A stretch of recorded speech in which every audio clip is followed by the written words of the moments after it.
বলিদান তো আমার মাতা আর পিতার সুখের হয়েছিল। সমাজ কত বঞ্চনা, কত ছল, কত অপরাধ সহ্য করতে পারে, কত অপরাধকে ক্ষমা প্রদান করতে পারে, এর নির্ণয় সমাজই করে থাকে। আর সমাজে যার কাছে দণ্ড দেওয়ার শক্তি থাকে তাকেই সেই নির্ণয় করতে হয়।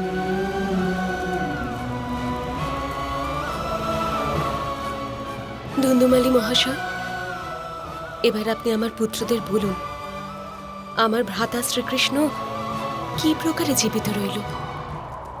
এই প্রকারে পাষণ্ড কংস দেবকী ও বাসুদেবের সমস্ত সন্তানকে হত্যা করে দিল।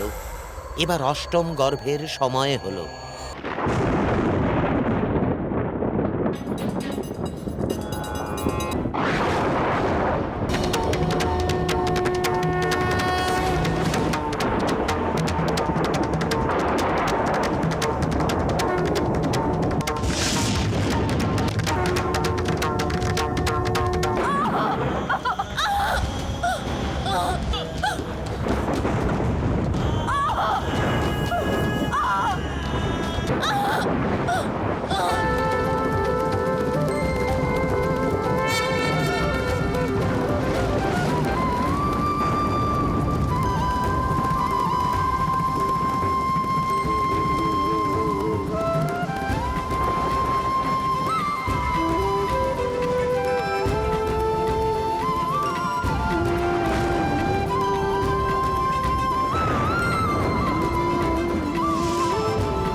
সমগ্র সংসারকে আশীর্বাদ প্রদানকারী বিষ্ণু আপনার আশীর্বাদ প্রার্থনা করছে। আমায় আপনাদের পুত্ররূপে স্বীকার করুন মাতা।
আমি আমার পুত্রকে গোকুলে নিয়ে যাচ্ছি।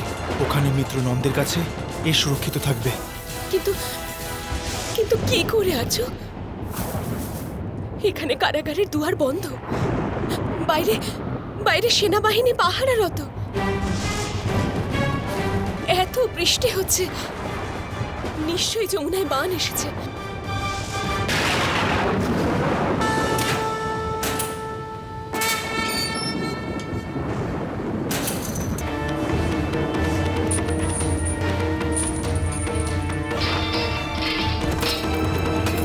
স্বয়ং ঈশ্বরকে কে রোধ করতে পারে দেবকী?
কি ভয়ঙ্কর এই রাত বাসুদেব।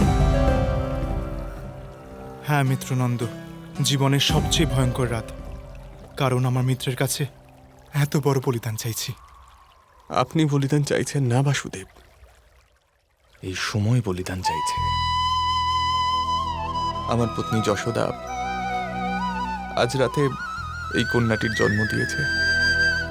নিন বাসুদেব, আর নিজের পুত্রকে আমার কাছে সুরক্ষিত রাখুন। এখনো ভেবে দেখুন মিত্রনন্দ, সম্ভবত কংস ওই কন্যাকেও হত্যা করবে। যদি এরূপ হয়, তবে আমার কন্যা এই জগতের হিতার্থে বড় অবদান রাখবে। নিন বাসুদেব,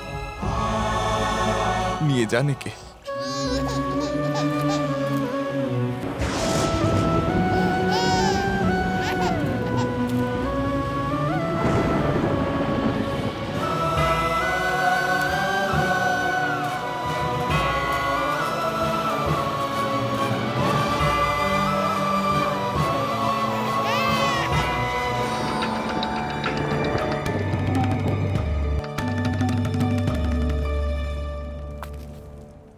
মহারাজ, বালকের জন্ম হয়ে গেছে।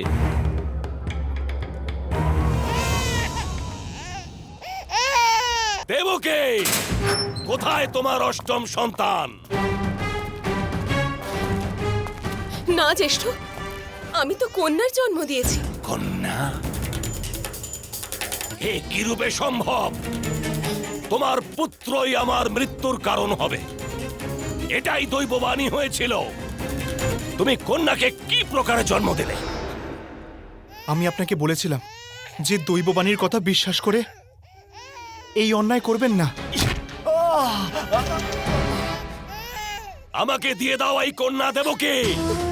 পুত্র অথবা কন্যা, তাকে বধ করতেই হবে। দাও, আমাকে দাও। আমাকে ছেড়ে দাও। দেবকীর অষ্টম সন্তান, তুই হবি আমার জম। আমার কন্যাকে ছেড়ে দিন, জ্যেষ্ঠ ছেড়ে দিন ওকে।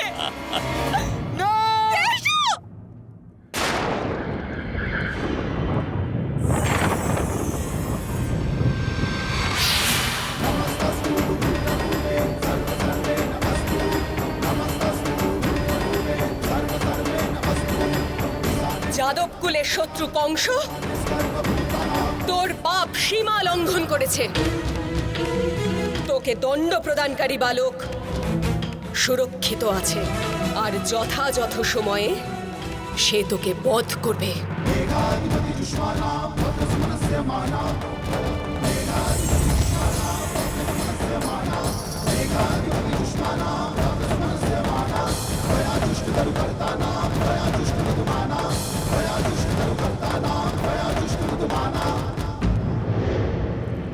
আপনি জন্মের পরই এইরূপ অলৌকিক কার্য কি করে করলেন মামাশ্রী?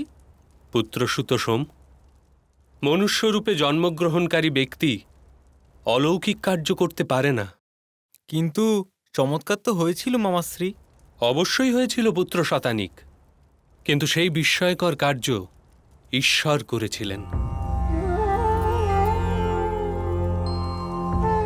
যখন পাপ তার সীমা লঙ্ঘন করে, তখন ধর্মের রক্ষার্থে ঈশ্বর অলৌকিক কার্য করে থাকেন পুত্র।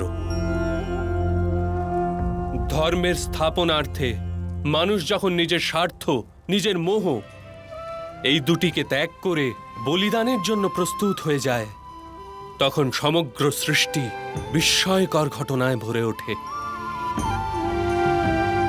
কিন্তু ঈশ্বর বিস্ময়কর কিছু তখনই করেন যখন সমাজের চারিপার্শ্বে অধর্ম বিস্তৃত হওয়া সত্ত্বেও মানুষের হৃদয়ে ধর্ম বাস করে। অর্থাৎ যদি সংসার থেকে, সৃষ্টি থেকে এবং ঈশ্বরের থেকে সহায়তা প্রাপ্ত করতে হয়, তবে সর্বপ্রথম নিজের স্বার্থ আর মোহকে ত্যাগ করে সংঘর্ষ করে যেতে হয়।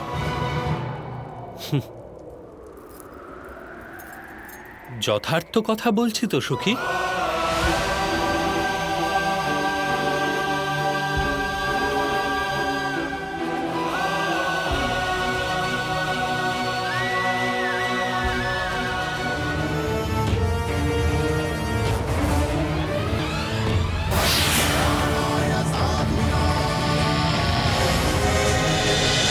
মহাভারত